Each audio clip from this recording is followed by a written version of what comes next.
এখন I-20 বাহনতে এই বোমা বিস্ফোৰণ সংঘটিত হৈছে। I-20 বাহনখন চলন্ত অৱস্থাত আছিল আৰু তাৰপিছতেই এই ভয়ংকৰ বিস্ফোৰণ সংঘটিত হৈছিল। আৰু এই বাহনখনত যিজন ব্যক্তি আছিল, যিজন চালক আছিল, সেইজনক ইতিমধ্যে গ্ৰেপ্তাৰ কৰা হৈছে বুলি আমি খবৰ পাইছোঁ। আমি এই মুহূৰ্তত ফোনযোগে সংযুক্ত হ'ব বিচাৰিছোঁ আমাৰ সাংবাদিক দিল্লীৰ পৰা আমাৰ সাংবাদিক প্ৰাঞ্জল প্ৰতিম দাসৰ সৈতে। প্ৰাঞ্জল, শেহতীয়া আপডেট এই মুহূৰ্তত কি আছে?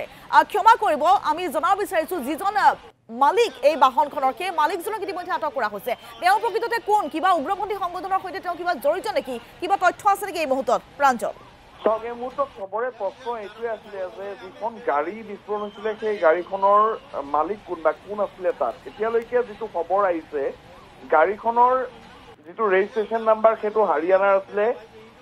হুণ্ডাই I-20 কাৰ, যিখন গাড়ীৰ মালিক আৰু তেখেতক চলমান বুলি চিনাক্ত কৰা হৈছে।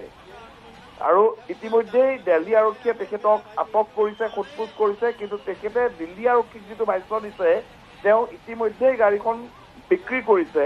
আৰু ইতিমধ্যে RTO অফিচৰ পৰা ৰিজনেল ট্ৰেন্সপৰ্ট অফিচৰ লগত দিল্লী আৰক্ষীয়ে যোগাযোগ কৰিছে যে গাড়ীখন প্ৰকৃততে কাক বিক্ৰী কৰা হৈছিল বা কোনে এই গাড়ীখন বৰ্তমান মালিক কোন আছিল সেই বিষয়টো এই মুহূৰ্তত ইনভেষ্টিগেশ্যন চলি আছে। সকলোতকৈ ডাঙৰ কথা, এতিয়ালৈকে গাড়ীখনৰ ভিতৰত কোন আছিলে বা গাড়ীখন কোনে চলাই গৈছিলে সেই বিষয়টো কিন্তু এতিয়ালৈকে স্পষ্ট হোৱা নাই।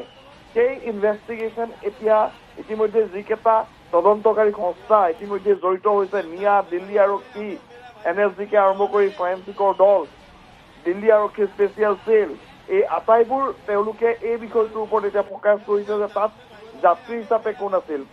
সকলোতকৈ ডাঙৰ কথা ইমানকে এইখিনিতে ক'ব লাগিব যে সাধাৰণতে বোমা বিস্ফোৰণ হ'লে তাত কিছুমান চিন থাকে, স্প্লিণ্টাৰ থাকে বা বিভিন্ন তাঁৰ থাকে বা তেনেকুৱা ধৰণৰ কিছু পোৱা যায় বোমা বিস্ফোৰণ হোৱা স্থানত। কিন্তু এতিয়ালৈকে সেই স্থানত তেনেকুৱা ধৰণৰ একো সামগ্ৰী উদ্ধাৰ হোৱা নাই। সেইটো সকলোৰে কাৰণে এটা ৰহস্য আৰু চিন্তাৰ কাৰণ হৈছে যে প্ৰকৃততে কি ঘটনা হৈছিল। আৰু প্ৰাবল্য যিটো সাধাৰণতে গাড়ী এখন বিস্ফোৰণ হ'লে বা ব্লাষ্ট হ'লে যিটো প্ৰাবল্য হয়, তাতকৈ প্ৰাবল্যটো বহুত বেছি আছিল। কাৰণ আমি আমাৰ পূৰ্বৰ প্ৰতিবেদনত আমি গ্ৰাউণ্ড জিৰ'ৰ পৰা এখন গাড়ী দেখাইছিলোঁ।